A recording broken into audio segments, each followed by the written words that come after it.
Yeah, I mean, science educators are so important because so many people equate, whether it's mathematics or science or even history, they equate it with boredom, right? I think not only science, but many academic subjects. Yeah. And what's that song by Alice Cooper? School's out. School's out for summer. School's out forever. This is an anthem for people who hate school.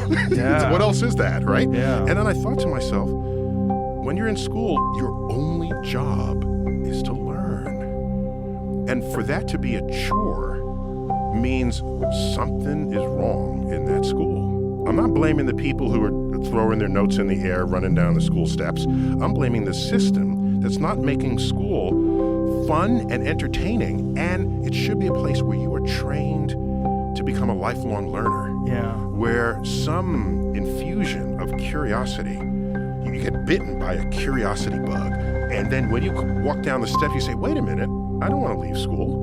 I want to stay in school. Or if I have to leave school because I graduated, let me find other ways to continue to stay enlightened throughout my life. Otherwise, you get ossified in one way of thinking with one dimension of information or facts or insights, and then you're stuck there and you think that's the world, and it's not. So we think if something's random, that it's evenly spread.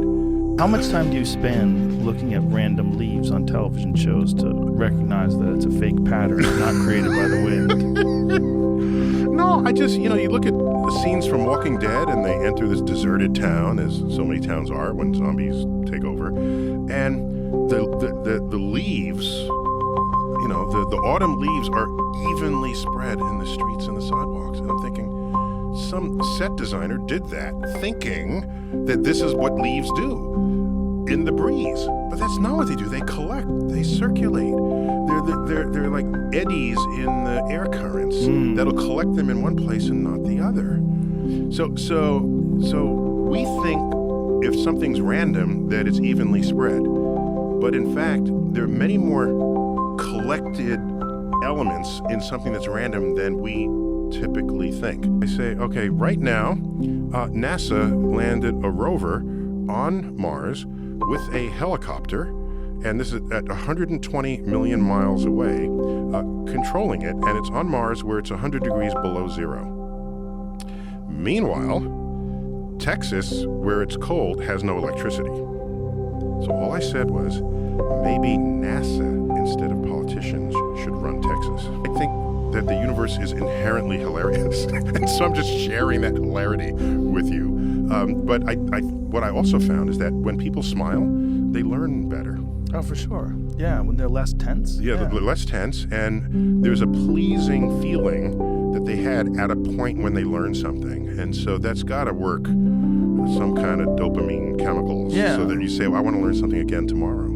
Yeah, I mean, science educators are so important because so many people equate, whether it's mathematics or science or even history, they equate it with boredom. I mean, how many millions of people do you have on your Twitter page? It's 14.5 million. Just randomly. It's a stupidly large number, and I still don't understand it because I want to remind people every few days, you realize you're following an astrophysicist. Right. There's still time to unfollow just in case this is something you did by accident.